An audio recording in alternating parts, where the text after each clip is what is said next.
Hi everyone and welcome to my series about Power BI. I'm glad that you can join me on this journey. This series is aimed at end users who work in a finance environment. It's not aimed at report developers, and this could be the object of a different series. You might have heard about Power BI but didn't get the chance to use it. You might have opened a few reports, clicked here and there, but you're not quite confident and don't know to use all the features. You might have got some internal training or none at all. Before we look at the agenda, let me say a few words about why does Power BI exist. Imagine you are at month end and you have a great ERP with great standard reports. However, sometimes management asks you for different things. You could download a great standard report, but then you have to clean it up a bit or put it in a different layout to send it to management. Or you might have to download a report for 1 month, one division or one legal entity, and then you have to consolidate it for all the months, all the divisions and so on. This takes a lot of time. So then what you do, pick up the call and you call your best friends IT for a custom report. It's again month end and you're still spending time cleaning up reports or consolidating multiple reports. In my opinion, IT are very knowledgeable and that they are so busy. For this reason, Microsoft created Power BI in order to decrease this barrier so that finance users like us could create and design reports. And this is a very good thing because that means reports can be delivered more quickly and don't have to wait for IT, who are very busy. After all, it's not just finance asking them for reports. Let's now have a look at the agenda for the series. We're going to be discussing 15 points. The first 4 points here, we're going to have a look under the hood of Power BI. For example, you'd be amazed at the similarities with Excel. For the remaining points here, we're going to take a default report that comes with Power BI, which you can use later to practice on, and we're going to click on each of the functionalities and explain them. For example, what does this button do, and this one, until we cover most of them. This being the first session of the series, we've already discussed why does Power BI exist and how it can help. I'll show you now a bit about the similarities with Excel. You might not know, but Power BI started back in 2013, so almost 9 years ago, with Excel 2013. If you go to Excel, if you have the latest version, to data, get data, you will see the Power Query editor. This is used mostly to clean up data from different sources and prepare it to be used for reporting.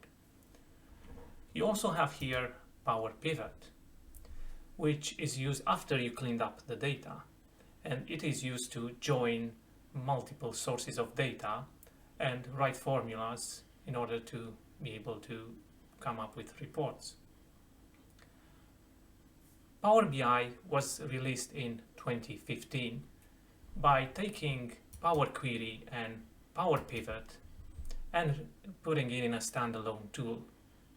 You could ask yourself, could I use Excel instead of Power BI? For sure, they could be used to some extent interchangeably.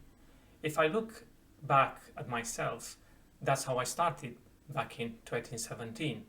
I started with Power Query, I then learned about Power Pivot, and after that I moved on to Power BI.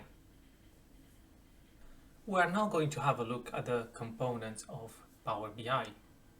The first one is called Power BI Desktop, and this is the tool that enables developers to create reports. Power BI Desktop is a free tool. In order to download it, you can go to Start Programs and go to the Microsoft Store, which I already have open, and look for Power BI. And that's where you find Power BI Desktop. There are other apps here called Power BI, but they're used for something else. You could also get Power BI Desktop by going to powerbimicrosoft.com and downloading Power BI Desktop. Either way, the tool is free. The only difference between them is the one in the Microsoft Store here will get automatic monthly updates, while the website version you have to manually update it every month. This is how Power BI Desktop looks once it's been downloaded. After the developer creates the report, they can save it as a PBIX file. And they could send it over email or copy it to a shared drive. Now, the main issue with this and with data is that you need a single source of truth. Otherwise, you're not in a better way than with Excel files. So with Excel files, what would you do, for example? You would maybe copy the Excel file to a SharePoint, and there people can collaborate on the same version, working in real time. So changes done by multiple users are updated in real time. With Power BI Desktop, we're also trying to have one source of truth, and for that we have to upload or publish the PBIX file to a similar SharePoint, and that SharePoint is called Power BI Service. So you can go to apppowerbi.com and log in with your Office credentials. Or you could get a link to the report sent by email, and you can click in the email on the link, and that will send you here.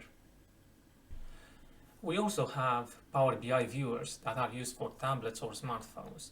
So if you go to Google Play Store, for example, you can then download Microsoft Power BI, which is the viewing app, to be able to view the reports created with the desktop tool.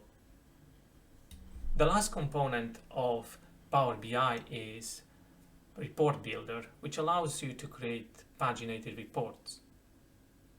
Normally in Power BI we want to summarize data, but there are instances where we want to see each detail. So for example, if I have an age debtors or creditors report with multiple customers or suppliers and multiple invoices, and I want to print all of it, I would like to have a nice format and a repeatable format on each page, which I can easily print. And this is a paginated report. For example, I could also have an invoice like this one with multiple invoice lines. Look at it a bit like it's the legacy, if you heard about Crystal reports or SSRS reports. I hope you have enjoyed this first session of the series, and if you did, please like and subscribe or leave a comment. I hope you will join me for the second session. Thank you for watching.